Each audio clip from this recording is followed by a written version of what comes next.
in 2019.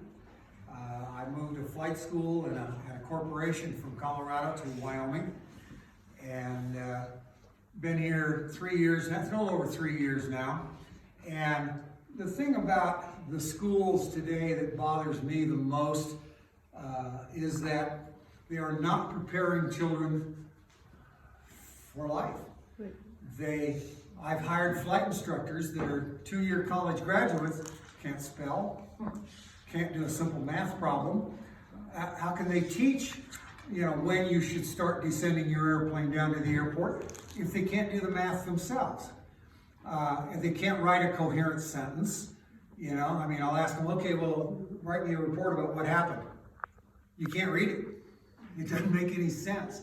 And I think that one of the big things that we need to do is just what it says right over there on my sign. We need to stress fundamental education. We need to teach people all of the skills that they're going to need to be successful in any life they choose to follow. It doesn't matter. When I got out of high school, I wanted to be an engineer. That's why I joined the Navy, so I could go to college on the GI Bill.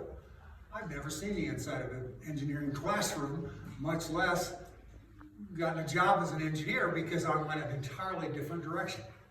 I worked for the California Highway Patrol for 20 years. And even then, there were times when you'd meet somebody that they could not express themselves, much less anything else, and it just made it very difficult to communicate with them.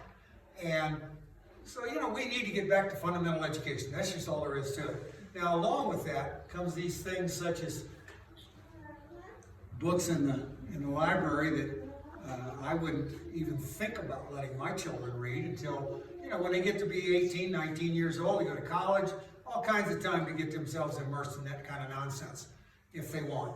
But not K through 12, okay? Has no place. In terms of the school board itself, I don't have any children in school here, so I didn't get to hear any of the stories that some of these other people hear from their kids about, well, what's your pronouns?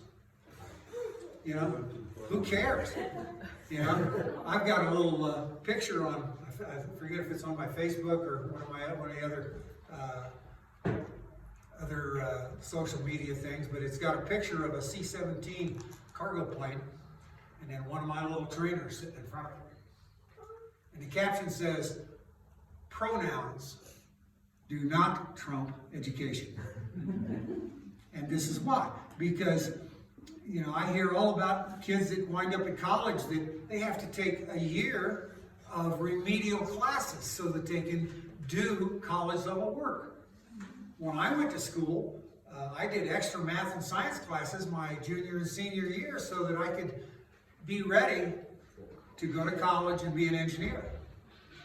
Didn't use much of it, but that's not the point. The other thing that I think we need to stress to kids is that they don't have to decide when they're 14 or 15 years old what they're going to do with their life. They have no concept of what is available to them. Okay? But they need to have a basic education that, like I said, will enable them to succeed no matter what they do. That's my platform. Thank you.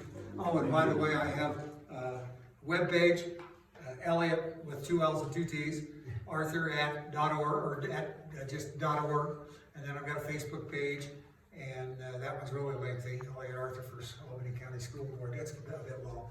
And then if you have any questions, I've got business cards up here with my phone number and all those social media things on it.